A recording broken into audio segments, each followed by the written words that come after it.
Olá, bem-vindos a mais um programa Arte da Guerra com o embaixador Francisco Seixas da Costa para, nesta primeira parte, nos mantermos no teatro de guerra da Ucrânia para perguntar, Sr. Embaixador, como é que tem visto o evoluir nesta última semana da guerra, sendo certo que a maior parte dos analistas considera que as tropas russas estão de alguma forma a afastar-se do centro da Ucrânia para se concentrarem na região do Donbass. Parece-lhe que fica assim mais evidente quais são as intenções militares da Rússia na Ucrânia? Eu não sei se nós, talvez só com o tempo, é que vamos procurar e tentar perceber aquilo que exatamente a Rússia queria e aquilo que exatamente e se aquilo que a Rússia está agora a fazer corresponde àquilo que ela queria desde o início. Os observadores militares, que é quem sabe destas coisas, dividem-se entre, por um lado, considerarem que o discurso da Rússia, segundo o qual a retirada das tropas que tinham tido à volta de Kiev e à volta de Kharkiv e concentrá-las no leste da Ucrânia, correspondia a uma estratégia, isto é, a ideia era evitar que as tropas ucranianas que aí estavam nessas duas importantes cidades pudessem deslocar-se para o leste, que era o ponto essencial que a Rússia tem como objetivo, ou se isso traduziu algo que terá a ver com um recuo da Rússia, isto é, havia quem dissesse que a Rússia esperava uma espécie de debacle do poder político em Kiev, particularmente controlando as duas grandes cidades e procurando cercar a Ucrânia pelo sul, em particular reforçando a ligação à Crimeia, e que isso falhou na parte norte. O cansaço das tropas, aquilo que se viu de imagens de várias estruturas militares russas serem destroçadas e o abandono de posições em vários sítios, isso poderá significar que a Rússia mediu mal aquilo que foi a sua ação pelo norte, nomeadamente vindo da própria Rússia e vindo da Bielorrússia. Esta é uma das leituras. A outra leitura é a leitura que corresponde àquilo que o Kremlin disse, que é no sentido de dizer o nosso objetivo é o leste, o nosso objetivo é proteger as populações russas que estão no Donbass, nas duas repúblicas autodeclaradas independentes e que a Rússia reconheceu, e portanto o objetivo era evitar que mais tropas fossem para ali e agora sim, agora vamos concentrar as ações ali. Vamos ver. Há aqui um ponto importante e que, olhando para aquilo que são as declarações do presidente Zelensky e olhando para aquilo que é a própria narrativa das autoridades ucranianas, é evidente, se o António notar, se os nossos espectadores olharem para aquilo que foi o discurso inicial do presidente Zelensky, nomeadamente em matéria de neutralização da Ucrânia, compromisso relativamente ao modelo institucional futuro em Lugansk e Donetsk. Esse tipo de discurso já desapareceu. Isto é, esse tipo de discurso está mais difuso, o que poderá levar à conclusão de que, tendo em atenção aquilo que é aparentemente o terreno absolutamente livre que o mundo ocidental tem para poder fazer entrar equipamento militar de reforço às tropas ucranianas através da Polónia, da Roménia e da Bulgária, dado que pela Hungria não vão, isto poderá estar a dar um outro sopro de vivacidade e de força ao exército ucraniano, correspondendo, aliás, àquilo que é o discurso do presidente Zelensky, de pedir mais armamento,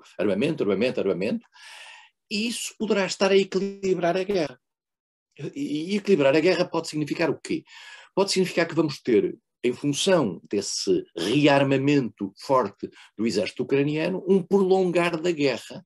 E mais do que isso, uma vontade dos ucranianos, provavelmente apoiados pelo mundo ocidental, até nessa mesma vontade do seu ponto de vista político, de não cederem. Isto pode tornar a situação mais difícil para um compromisso.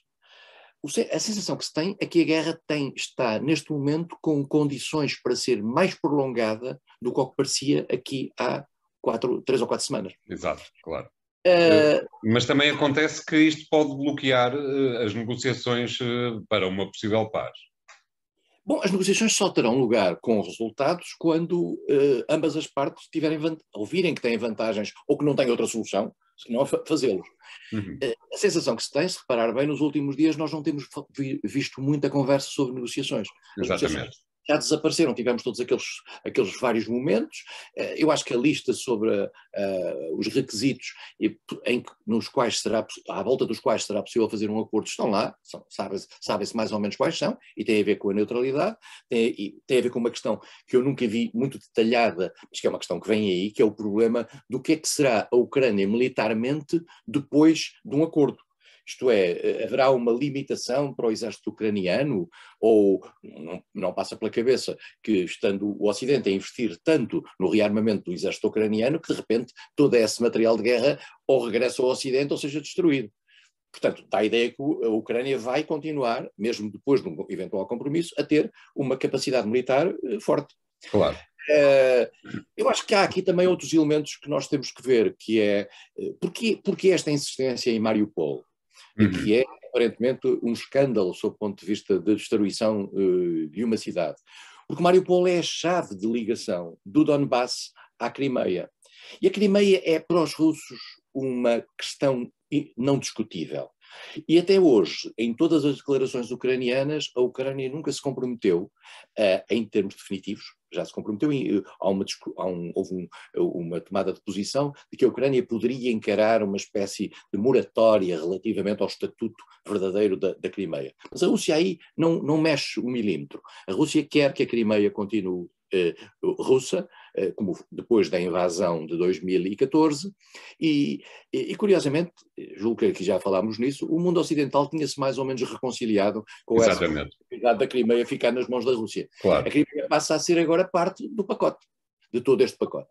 Vamos ver como é que corre agora esta chamada ofensiva que a Rússia está a fazer para a zona militar próxima do Donbass, no ocidente do Donbass, porque é aí que estavam concentradas também as maiores forças militares russas, ucranianas, porque era precisamente era o Donbass que era o motivo da guerra mais recente entre a Ucrânia e as duas repúblicas separatistas, ou como elas se chamavam antes.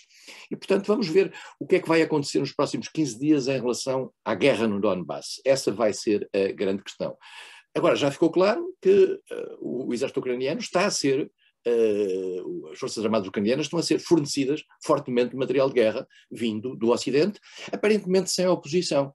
E outro dia um observador militar fazia esta análise curiosa, dizendo o seguinte: chegaram vários tanques, dezenas de tanques, à zona de Kharkiv. Ora, Kharkiv já fica, eu diria, a leste de Kiev, de comboio, porque os tanques não podem ir pelas estradas em milhares de quilómetros. Ora, o que prova, portanto, que as linhas de comboio nunca foram afetadas.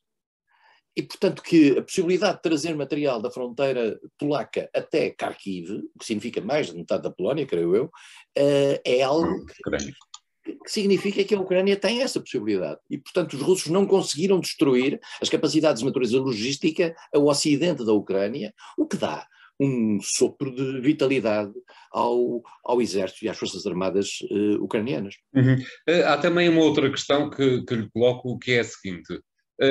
Apesar de tudo, havia de ser razoavelmente lógico que o Kremlin considerasse que, estando a ser atacado por material da NATO e dos países ocidentais, concluísse que, afinal de contas, a NATO está em guerra com a Rússia, só faltando haver norte-americanos e soldados de outros países da NATO a guiar os tanques.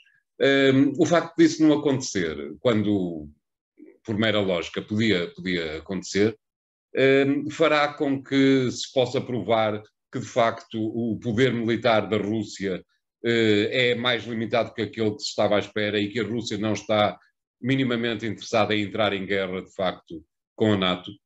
António, o material de guerra que a Ucrânia tem já era material de guerra ocidental, desde o princípio, praticamente. Não sei, deve haver outro material de guerra que a Ucrânia tenha, até alguns de natureza russa, embora houvesse, curiosamente, ao longo destes últimos anos, material de guerra ucraniano que passou para a Rússia. Mas isso são outros mistérios nesta área do material de guerra. Agora, os grandes fornecedores de material de guerra à Ucrânia são os países ocidentais, e são os Estados Unidos, é a França, são a Alemanha menos, porque na altura tinha a tal linha de não deixar que material de guerra seu fosse para a Ucrânia, agora isso já se passou. E, portanto, eu não acredito que a Rússia possa vir a argumentar que o material de guerra que está a ser utilizado na Ucrânia é de origem ocidental. A paternidade dos materiais de guerra, como sabe, é uma coisa muito, muito complicada. É um mundo de sombras, e é um mundo de sombras e é um mundo de negócios. Vamos também ser claros. Pois, claro. Vamos ser claros. Nós percebemos que os Estados Unidos têm um interesse, e eu vou dizer o que vou dizer medindo o peso das palavras que vou dizer. Os Estados Unidos têm um interesse de natureza estratégico no sentido de garantir que a Ucrânia continua ligada ao mundo ocidental e que não fica nem neutralizada. Os Estados Unidos não gostariam que ela ficasse neutralizada, gostariam mais que ficasse próxima da NATO e mais do que isso até gostariam que ela estivesse na NATO. Não sendo isso possível, provavelmente aceitarão outras soluções. Mas todo este movimento pressupõe também um equipamento de natureza militar maior, quer para a Ucrânia, quer até para a defesa dos próprios países NATO que estão junto à fronteira da Rússia. E isto não é indiferente aos interesses de natureza económica ligados ao processo de construção de indústrias militares ocidentais e americanas em particular. Como também não é indiferente, vale a pena dizê-lo, esta questão. É óbvio que é importante tirar à Rússia o poder de chantagear o Ocidente com o gás. Mas há um óbvio ganhador deste processo. E esse ganhador chama-se Estados Unidos, porque é os Estados Unidos quem vai fornecer o gás de xisto para substituir o gás natural que vem da Rússia. E, portanto, há aqui uma acumulação de interesses estratégicos. Os Estados Unidos ganham a todos os carrinhos nesta negociação. Ganham estrategicamente, porque conseguem reforçar a NATO, conseguem reforçar o próprio poder da Ucrânia, ganham no sentido político, querem mais liberdade para os países NATO e para a Ucrânia, e ganham também no sentido militar, no sentido económico, quer em relação ao gás, quer em relação ao armamento. Portanto, eu acho que neste contexto global, acho que os Estados Unidos são, digamos, um grande vencedor de todo este processo. A Rússia naturalmente, eu acho que fez mal as contas. Pode ser que eu me engane, mas logo veremos daqui a uns anos, quando isto souber, mas fez mal as contas e afinal as suas capacidades em matéria de forças convencionais não estavam tão eficazes e não se pode sequer justificar que este era uma zona de ataque, eu diria, desconhecido. A Ucrânia estava há muito tempo no radar russo e é estranhíssimo como é que a Rússia não teve capacidade de prever, e a prova provada, aquela declaração do representante do Kremlin dizendo que estavam a ter fortes baixas e que todo este processo já estava envolvido, digamos, em alguma tragédia. Houve aqui um erro de cálculo da parte da Rússia. Hoje não há mais pequena dúvida que isso é verdade, o que prova que as forças russas, que a Rússia tem uma força nuclear que nós sabemos que tem, mas que as forças em matéria convencional, as coisas são muito mais complicadas e digamos, houve um excesso de otimismo por parte da Rússia nesta movimentação. Muito bem, vamos fazer aqui o primeiro intervalo, voltamos já de seguida com novos temas. Até lá.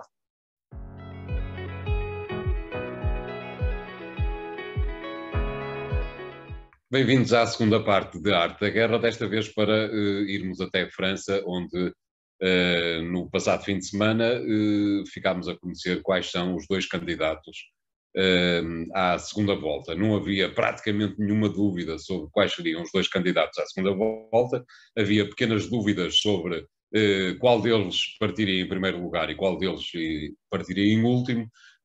As coisas estão definidas como há 5 anos atrás, mas com uma pequena diferença que eu me permito evidenciar. A soma da posição de Marine Le Pen com a de Éric Zemmour, e é uma soma que, digamos, tem que ser feita, porque Zemmour não foi alimentado senão pelo eleitorado de Marine Le Pen, digo eu, dá 30%, um pouco acima dos 27% que Emmanuel Macron conseguiu. Estamos perante o quê? De derrota em derrota até à vitória final, Marine Le Pen ainda um dia será presidente de França? Bom, com a esperança média de vida das senhoras aumentar, é muito provável que isso venha a acontecer, mas vai demorar muito tempo, na minha opinião. Apesar de tudo, a extrema-direita em França, que tem uma força única na Europa. Se nós olharmos hoje para toda a Europa democrática, a França é o país onde a extrema-direita, apesar do número que o António referiu, dos 30 e poucos por cento, tem. Marine Le Pen teve nas últimas eleições 33%, acho que vai ter mais. Acho que vai ter mais do que a soma do que foi na primeira volta, os 82, tal, mais os 8 de Éric Zemmour, vai ter mais do que isso. Porque há aqui estas eleições, como o António disse, não trouxeram surpresas. Macron e Marine Le Pen na segunda volta era, digamos, expectável. Embora nós tínhamos que ver que o crescimento do candidato da esquerda radical, eu digo sempre esquerda radical e não digo extrema esquerda porque Jean-Luc Mélenchon é uma mistura de várias coisas. É uma mistura de posições de extrema esquerda tradicional, mas é também uma mistura de posições da ala esquerda do Partido Socialista. Não é por acaso que o Partido Socialista teve 2%, a sua candidata teve 2%. Exato. O Partido Socialista não tem só 2% em França, como não teve só 6% com Benoît Hamon nas eleições de 17. Há muita gente do Partido Socialista, da ala esquerda, que se cola, digamos, à possibilidade de Mélenchon se aproximar. Porque há aqui um ponto, António, importante nesta eleição e que se percebeu melhor nesta eleição do que no passado. É que muitos votantes, por exemplo, votantes da direita francesa, e há uma percentagem da direita tradicional francesa que vota Le Pen, uma pequena percentagem. Há outra que vota Macron. Muitos desses votantes na segunda volta, que estariam a votar Macron ou Le Pen na segunda volta, anteciparam o seu voto logo na primeira volta. Porquê? Porque também queriam reforçar o candidato em que na segunda volta votariam, com o medo que houvesse aqui qualquer surpresa na primeira volta. E, portanto, a senhora Valérie Pécresse, que não chega a ter 5% de votos, é a candidata do partido da direita francesa tradicional, o partido que vem de Gaulle, Pompidou, Chirac, Sarkozy, é o partido que nas últimas eleições, como vai lembrar, teve 20%. Exato. Mais do que 20% com François Fillon. Ora bem, as pessoas agora perceberam que Pécresse não ia à segunda volta. E ao perceberem que Pécresse não vai à segunda volta, espalham logo na primeira volta os seus votos, quer por Macron, quer minimamente por Marine Le Pen. Certo. Este mesmo raciocínio foi o que fez com que Éric Zemmour, que nas primeiras sondagens já chegou a estar à frente de Marine Le Pen, mas que depois caiu, as pessoas percebessem, e o António disse bem, esse eleitorado é um eleitorado que regressa ao eleitorado do Rassemblement National de Marine Le Pen, antecipasse o seu voto em Marine Le Pen, não fosse dar-se o caso, que esteve quase, de Mélenchon passar à segunda volta com Macron.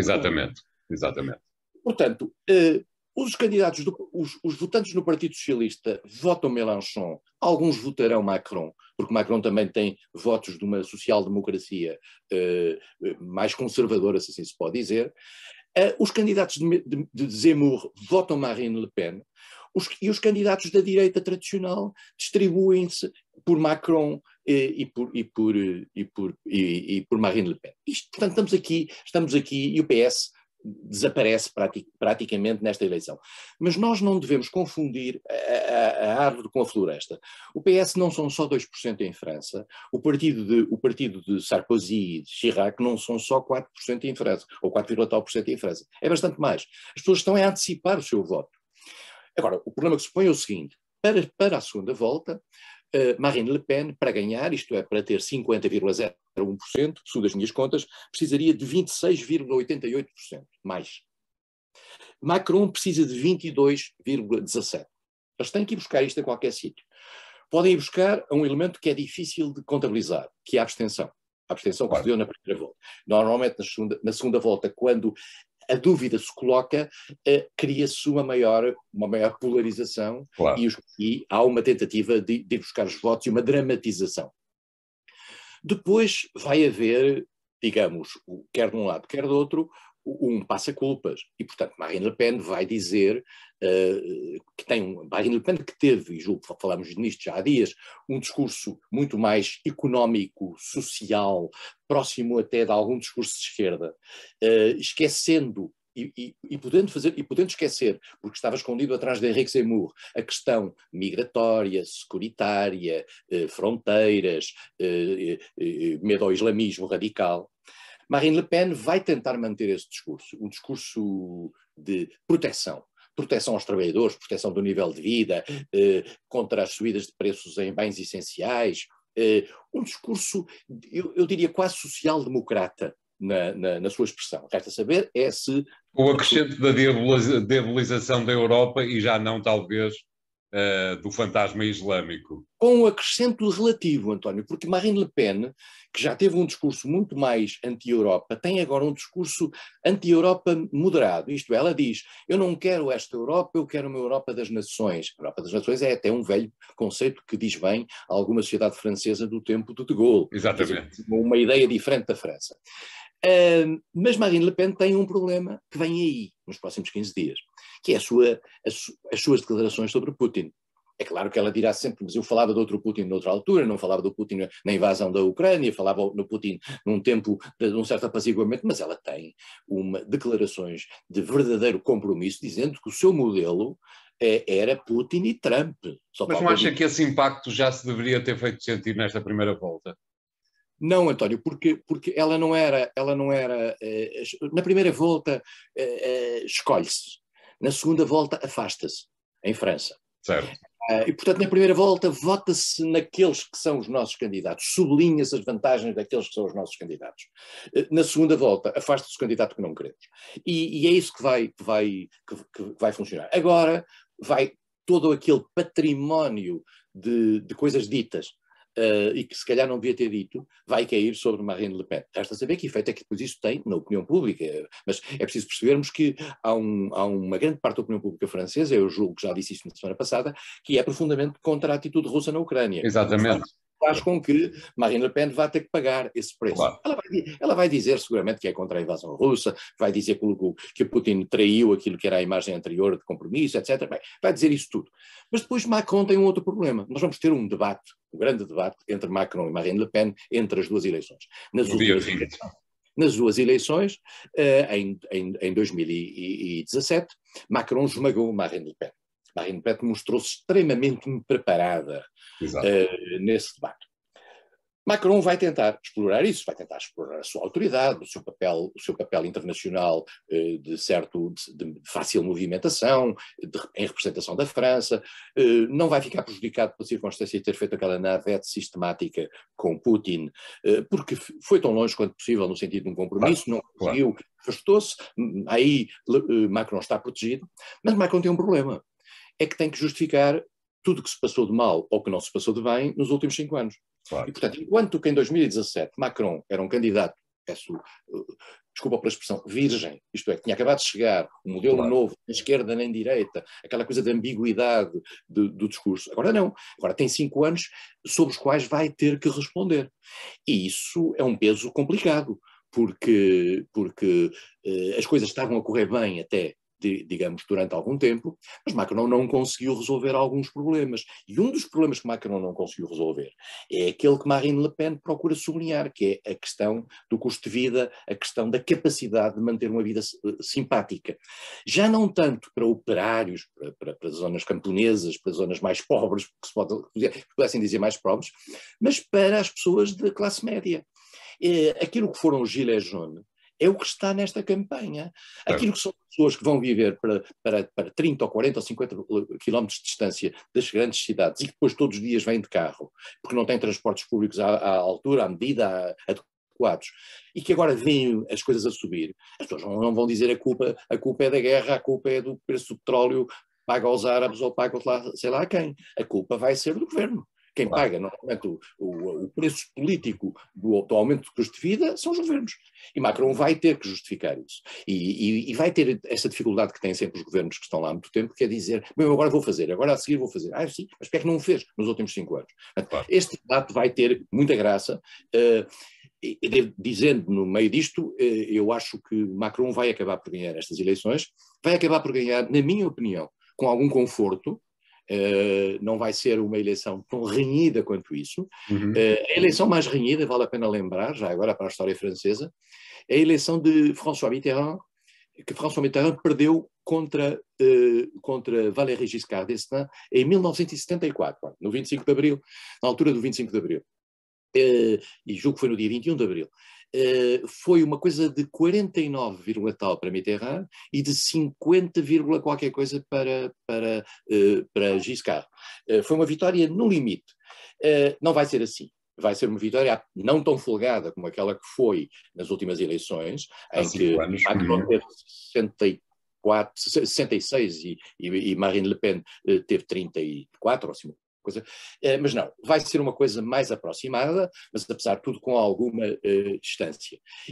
A boa notícia, António, já agora, é que o discurso mais radical na extrema-direita foi, de certa maneira, derrotado. Isto é, o discurso de Éric Zemmour, que era o discurso xenófobo, racista, discriminatório, acabou por ser fortemente derrotado nestas eleições. Isso é bom sinal, mesmo na extrema-direita. Eu já me custa estar a fazer uma espécie de ver os bons e os maus dentro da extrema-direita, mas é assim, se esse discurso tivesse tido vencimento para 30% do eleitorado, era mais complicado.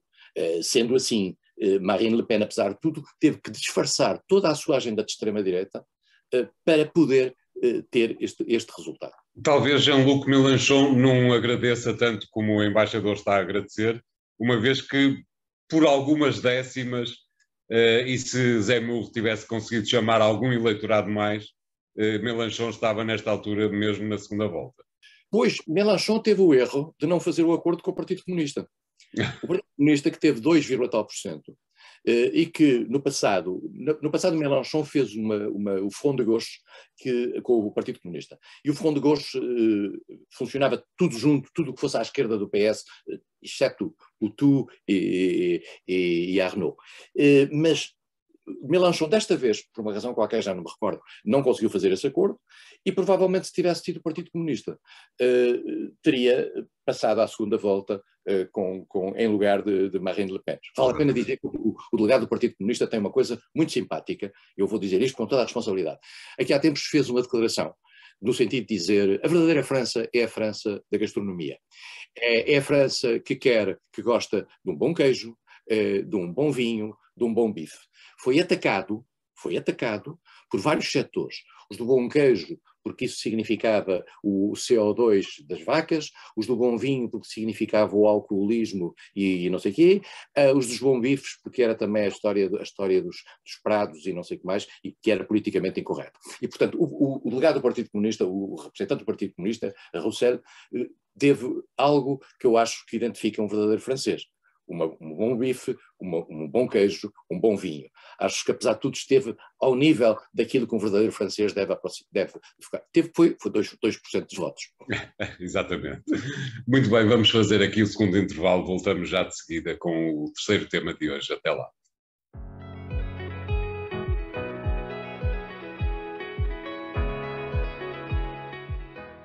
Bem-vindos à terceira parte de A Arte da Guerra, desta vez para irmos até ao Paquistão, onde, para manter a regra do costume, há uma situação política um pouco difícil, a saída de um primeiro-ministro.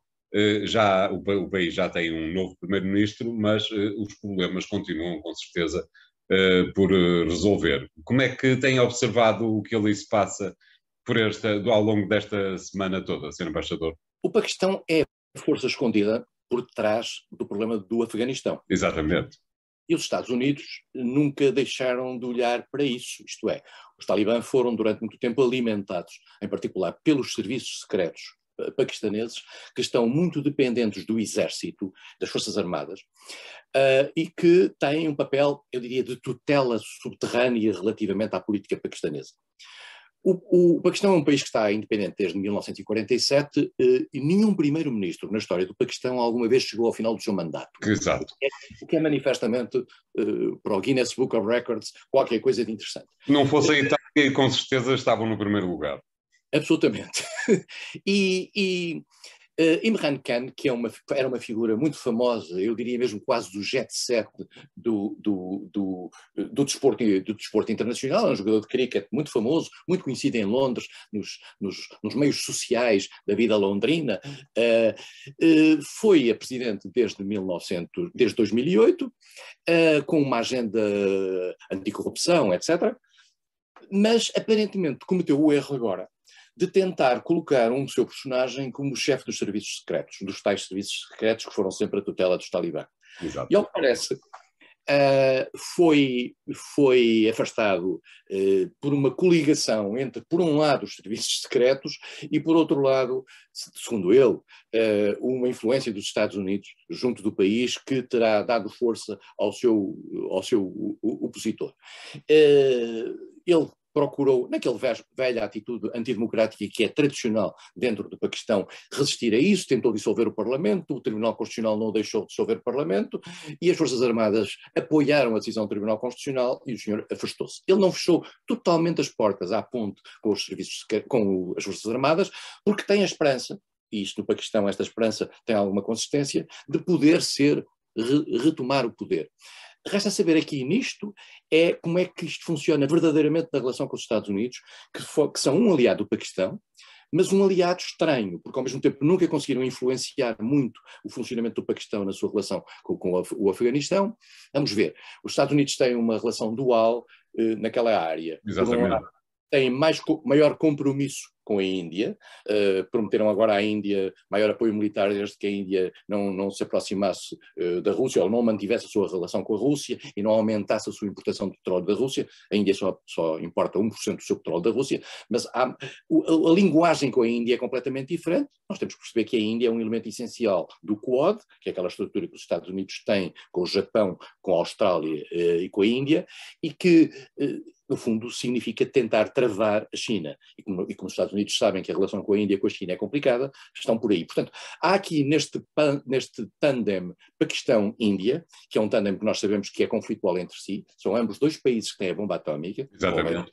E que têm um problema entre si, que é o problema da Caxemira, há aqui um diferencial. Vamos ver como é que as coisas correm neste momento no Paquistão, mas correrão sempre de uma forma precária, porque no Paquistão é um país, contrariamente à Índia, que com todos os seus defeitos é uma democracia com grande estabilidade, o Paquistão é um palco entre políticos mais ou menos dependentes dos militares, mas tendo sempre os militares em última instância e durante muitos anos no poder como ditadura. Para o Afeganistão, estas movimentações passam à margem ou parece-lhe que acabarão também por influenciar o país vizinho? Uma das preocupações que o Paquistão tinha relativamente ao Afeganistão é que muitos daquilo que eram os líderes do Afeganistão antes do regresso dos Talibã estavam muito aculturados com a Índia. Era gente que tinha uma relação muito forte com a Índia. E, portanto, este governo do Paquistão que saiu a correr, não é, com os Estados Unidos à frente, não digo atrás, mas à frente, o Afeganistão. Peço desculpa, que saíram do Afeganistão, esses líderes estavam muito ligados a isso. Portanto, neste momento a Índia vai, até porque é um país vizinho, vai tentar recuperar alguma ligação aos Talibã. Claro. Veremos para quem é que consegue influenciar quem, porque isso também depende muito depois dos apoios de natureza económica que ambos conseguirem mobilizar. E a situação no Afeganistão, desde que temos que falar nisso, é um total caos, tragédia, não só para os Talibã, que seria a mínima preocupação que deveríamos ter, mas em relação à população que vive hoje uma situação absolutamente trágica em matéria humanitária. Claro. Muito bem, o Arte da Guerra fica hoje por aqui. Voltaremos para a semana com mais 3 temas, eventualmente com o Afeganistão sendo um deles. Até lá, obrigado.